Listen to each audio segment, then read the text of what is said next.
আসসালামু আলাইকুম ওয়া রাহমাতুল্লাহি ওয়া বারাকাতুহু। কোরআন তেলাওয়াত শুনুন এবং শিখুন চ্যানেলে আপনাদেরকে স্বাগতম।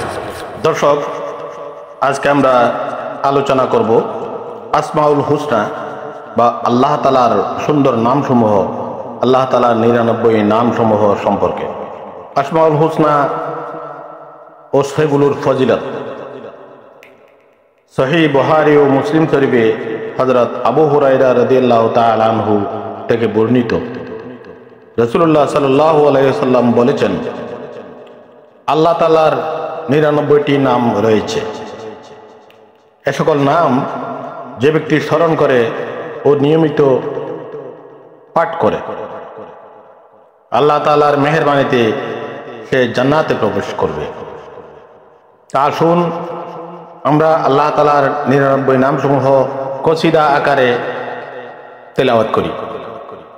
বিসমিল্লাহির রহমানির রহিম।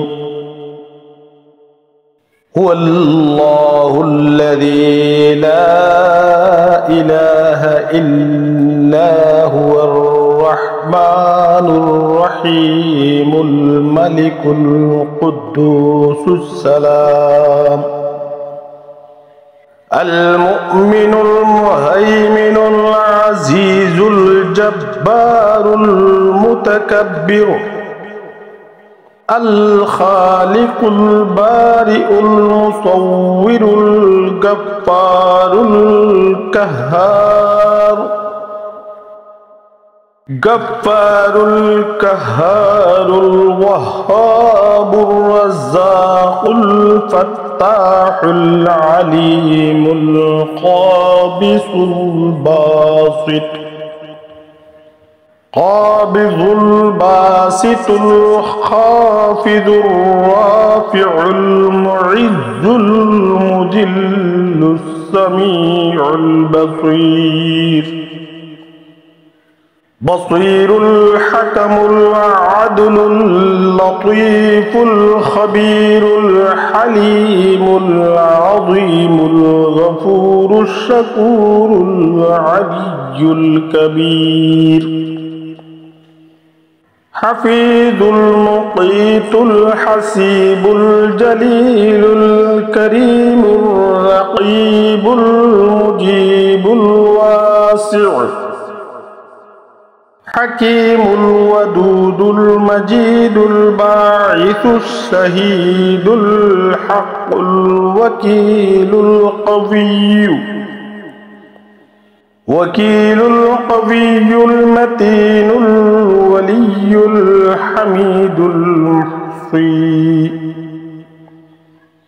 حميد المحصي المبدي المعيد المحيي المميت الحي القيوم الواجد الماجد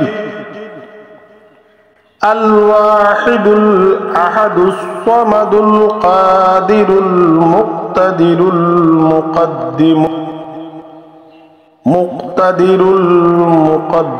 المؤخر الأول الآخر